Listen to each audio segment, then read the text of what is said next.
Namo Buddhaya, how to read people's minds, 3 Buddhist techniques for understanding others. Welcome to Learn Buddhist Philosophy, where we uncover timeless wisdom to enrich your life. Have you ever wondered what someone is truly thinking? In this article, we share a profound Buddhist story that reveals 3 powerful techniques to read people's minds through their eyes, facial expressions, and body language. By mastering these methods, you can discern others' thoughts with clarity and empathy. Subscribe to our YouTube channel, Learn Buddhist Philosophy, and embark on this enlightening journey with us. A Buddhist tale of insight. To read the mind of anyone, you need to know 3 techniques. These techniques are crucial to master. By mastering these methods, you can effortlessly discern and grasp what anyone is pondering. So, let me tell you a Buddhist tale that will teach you how to read the mind of others. In a small village a long time ago, 2 brothers lived. The older brother was blind, so he spent most of his time at home, while the younger brother worked as a farmer. However, their farm was constantly being destroyed by the many animals in the fields. The younger brother was troubled by this problem, but eventually came up with a solution. He thought, why not ask my blind brother for help to scare away the animals in the fields? He can sit in the field and shout if he hears any animal sounds, and this way our crops will be saved. After thinking about it, the younger brother built a small hut in the field and placed the elder brother inside it. He explained to him, "Brother, if you hear any animal sounds, just shout, and the animals will run away. This will save our crops." The elder brother agreed to his younger brother's idea and began sitting in the field. Whenever he heard the sound of animals, he shouted and scared them away. They continued this practice for many days. One time, there was a field where a deer ran through and broke the fence before running away. Shortly after, a king who was pursuing the deer also came to the field. The king noticed the blind brother and asked him, "Have you seen a deer here?" The blind brother replied, "Your Majesty, I am blind. How can I see a deer? However, I can tell you that the animal that left my field is not worth chasing. You are wasting your time." The king was astonished by the blind brother's words and questioned how he knew this. The king asked the blind brother if he was lying, as he claimed to be blind, but spoke about the worthiness of the deer. In response, the blind brother stated, "Your Majesty, the animal you believe to be a deer is actually a pregnant doe. I have never heard of a king hunting a pregnant doe, so I'm telling you that she is not worth your pursuit. You should not waste your time chasing after her." The king was left astonished upon hearing this. He was unable to comprehend how the blind person could identify the doe as pregnant. He pondered, how can a blind person know this? How can he be sure whether the deer I am chasing is pregnant or not? How can he confidently inform me of this information despite being blind? The king felt the need to verify this, and thus instructed his commander, "Commander, I want that animal alive. I need to confirm whether it is indeed a pregnant doe. The blind man seems to be very sure about this, and I need to investigate. Please go and find out if she is pregnant." The king's orders were received by the commander, who proceeded. When he came back, he told the king that the blind brother was correct and that the doe was pregnant. The king was filled with wonder and couldn't figure out how the blind person had known about the doe's pregnancy. The king had many questions in his mind and decided to ask the blind man to get to the bottom of this. "Look, I may not know whether you are truly blind or not, but I have come to ask you one thing. Will you give me the correct answer to my question?" In response, the blind brother said, "Your Majesty, you can ask me anything you want, and I will answer you truthfully." The king said, "You are a wise man, and you seem to have a keen understanding of many things. Today, I have called you to find out whether my wife is faithful to me or not." The blind brother responded, "Your Majesty, what kind of question is this? Your marriage has lasted for many years, and now you want to know such things? Why are these questions arising in your mind?" However, the king insisted, saying, "You must answer this question. If you do not provide me with an answer, I will punish you with the death penalty." Hearing the king's threat, the blind brother said, "Your Majesty, if you want the answer to this question, you will have to do me a favor." The king asked, "Tell me, what do I need to do?" The blind brother responded, "For that, you will have to leave your wife alone with me in a room.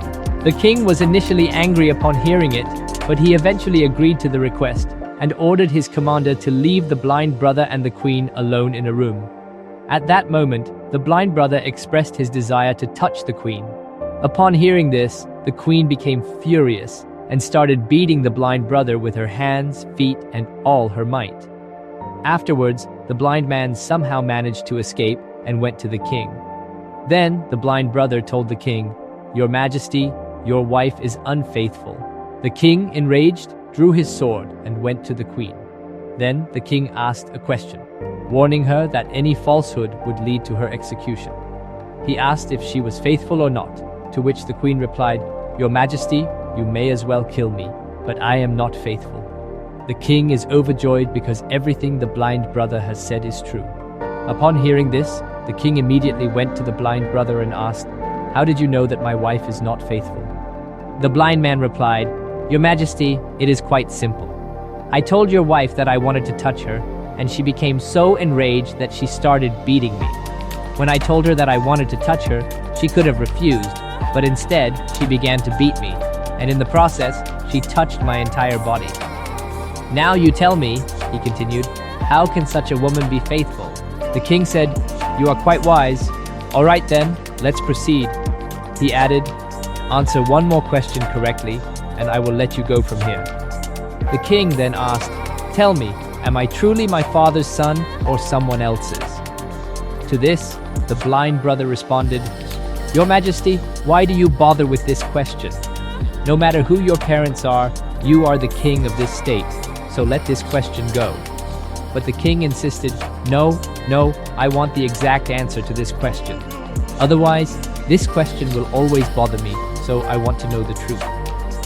The blind brother responded, "Your Majesty, I can tell you right now whose child you are, but before that, I want you to promise that you won't get angry with me." The king said, "I promise I won't get angry with you." Then the blind brother said to the king, "You are indeed your father's son, but you are also under the shadow of a miserly merchant." Upon hearing this, the king rushed to his mother. He asked her, "Mother, please tell me the truth. Am I truly my father's son or someone else's? If you don't tell me the truth, I will give up my life right here."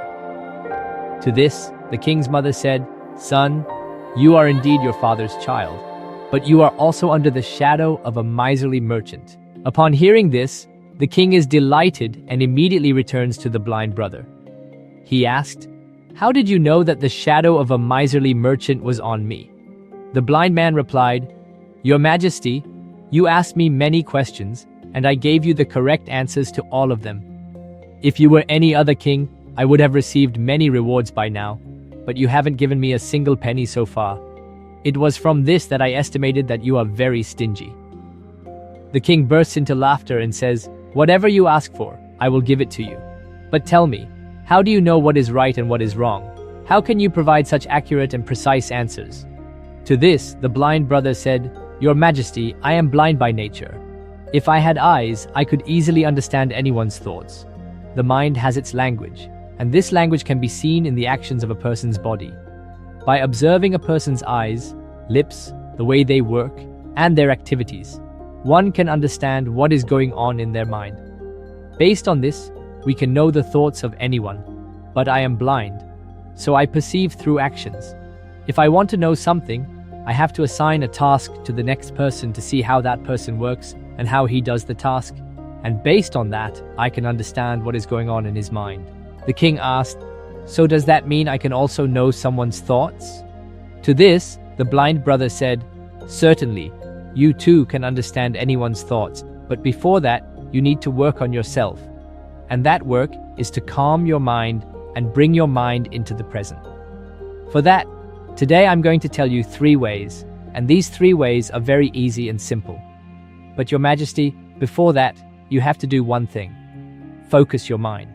When we focus our mind and merge our mind into the present, we can understand the thoughts of others because that person is thinking in the present, and we also have to bring our minds into the present. Only then can we understand their thoughts. If we are thinking about past events, how will we know what the next person is thinking in the present? Because we are immersed in past events. To know anyone's thoughts, first and foremost, We need to focus our minds and bring them into the present. After that, the blind brother told the king, "Your Majesty, I will tell you the 3 ways by which you can easily understand anyone's thoughts." Then the blind man says to the king, "O king, the first method is to pay attention to the eyes. The most important thing when we talk to someone is to look them in the eyes, because eyes don't speak, but they say a lot. If we learn to understand the signals in a person's eyes, we can know what is going on in their mind, what they are thinking, and what they are about to do." I don't have eyes myself, but I learned this skill from the revered Gautam Buddha many years ago. He was my teacher and guide. I used to have eyes back then, and I could understand people's thoughts solely through their eyes. So, if you also want to know the thoughts of others, you should focus on their eyes, such as their gaze, where they are looking, and in what direction. If their eyes are wandering here and there when you're talking to them, it means they are searching for a way to escape from the conversation, and someone might be lying. If the person is avoiding direct eye contact, it means they're afraid that their lie might be exposed, and people will learn the truth. But if their eyes look at you without moving, they are probably honest and interested. They want to talk to you and share their thoughts. Also, see how their eyebrows move. If their eyebrows go down while they look away, they might be thinking hard or worried about something else. If their eyebrows go up and their eyes get big, they might be surprised or curious about what you say. Also, see how big or small their pupils are. The pupils are the black part of the eye. If the pupils get bigger, it means they like you or what you say. They are excited or happy. If the pupils get smaller, it means they don't like you or what you say. They are uncomfortable or angry. Also, see how red or white their eyes are. The white part of the eye is called the sclera. If the sclera is red, it means they are tired, stressed, or sick. They might not want to talk to you. I remember a time when I met a tired person who was traveling. When we talked, his eyes looked around a lot, never looking at me. This showed that he was worried and wanted to go away fast. I thought he might be hiding something. He did not want to talk to me. Then I asked him more questions. I found out he had a secret plan. Similarly, other facial expressions can help us easily understand a person's thoughts. Sometimes a person exhibits different behaviors through their face. If you pay attention to a person's facial expressions, you can easily understand if the person is disappointed, very sad, or extremely happy. You can also figure out what they are feeling inside, and all these things can be determined through their facial expressions. Your Majesty, the face is like a picture that shows what people are feeling inside, even if they don't say anything. If you want to understand people better, you have to pay attention to these silent signs. When you see someone whose mouth turns down at the sides, making a small sad face, it usually means they are unhappy, not pleased, or have lost something. You can also tell by their eyes and their body if they are feeling low. On the other hand, a big and real smile, one that makes the eyes and the cheeks go up, is a sign of happiness, friendliness, and kindness. The eyes are very important in this. When they get small and shiny, you can be sure that the smile is real. Look at the space between a person's eyebrows where the skin wrinkles. When it gets deeper and tighter, it often means they are confused, thinking hard, or trying to understand something difficult or new. The way the mouth is can tell you a lot. A mouth that is closed and squeezed may mean they don't agree, don't like something, or don't want to talk. But a mouth that is open and relaxed means they are open, comfortable, and ready to talk. As you get better at seeing and understanding these signs on the face, you'll be able to know what people are thinking and feeling inside, whether they say their feelings out loud or keep quiet. Their faces will show you what's in their heart. Whether a person speaks with their words or not, you can understand everything from their face. Your Majesty, I will tell you a story. One time I met a sad person who came to me for help, but they acted like they didn't care. But I saw a small line on their forehead. It showed they had a problem. I asked them to tell me their problem, and they did. They felt better after that, and I helped them. A real smile makes the eyes happy too. It means they are glad and kind. A frown makes the eyebrows go down. It means they are worried or confused. The eyebrows go up when they are surprised or curious. You can tell how they feel by looking at their face. Continuing, the blind brother told the king about the third method, saying, "Your Majesty, there is a third language too, which is the language of gestures and body language. To understand a person's thoughts, we need to understand hand gestures and body language. When a person speaks, you may have noticed that they keep moving their hands and making gestures. In addition to words, their body language plays a significant role in conveying what a person is thinking. Your Majesty, the body and the hands can say a lot of things without words. It is like a secret way of talking where you can see what people want and feel by the small things they do. Think about when someone taps their fingers fast while they are talking to you. When fingers make a quick sound on something, it may mean they are bored, in a hurry, or want to end the talk soon. I remember a time when I met a person who wanted to sell me something, and he did this sign. I knew he was nervous, so I made him give me a better price, and he was surprised. Also, when someone crosses their arms, they might not like you or what you say. They are hiding their thoughts from you. This way of holding their arms is like a wall, keeping their thoughts and feelings safe from others. By seeing this sign, you can be nice and careful when you talk to them and make them feel more comfortable and open. When someone leans forward, they might be interested in you or what you say. They are listening to you carefully. This means they are interested and want to hear more. This way of moving their body shows they want to listen, learn, and understand what you are saying. I once met a smart teacher who did this. He was very calm, but he leaned in with interest, showing he wanted to know more about the topic. Sometimes people who touch their faces a lot when they talk to you can help you know what they are thinking. It often means they are worried, thinking hard, or having a big idea. These small touches show you what is going on in their mind and heart. To be good at understanding others by their body and hands, you have to be patient, watch carefully, and appreciate the things they don't say. These small but important signs, like a quiet book, show you the feelings and thoughts that are hidden inside them and let you connect with them better.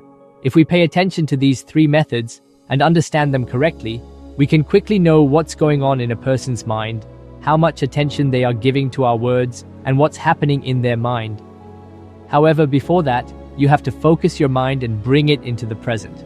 Only then can you pay attention to all these actions, understand them, and realize what's going on in the person's mind. Otherwise, if you are preoccupied with past events or plans, you will never pay attention to the person's body language, and you will never understand what's happening in their mind, what they are thinking. You may have seen many great saints and enlightened beings who look at you with great calm and can tell you what's going on in your mind and what you have come to learn from them. The biggest reason for this is that they can read you and understand you because their mind is focused and peaceful, and that's why they can easily understand your thoughts. Conclusion.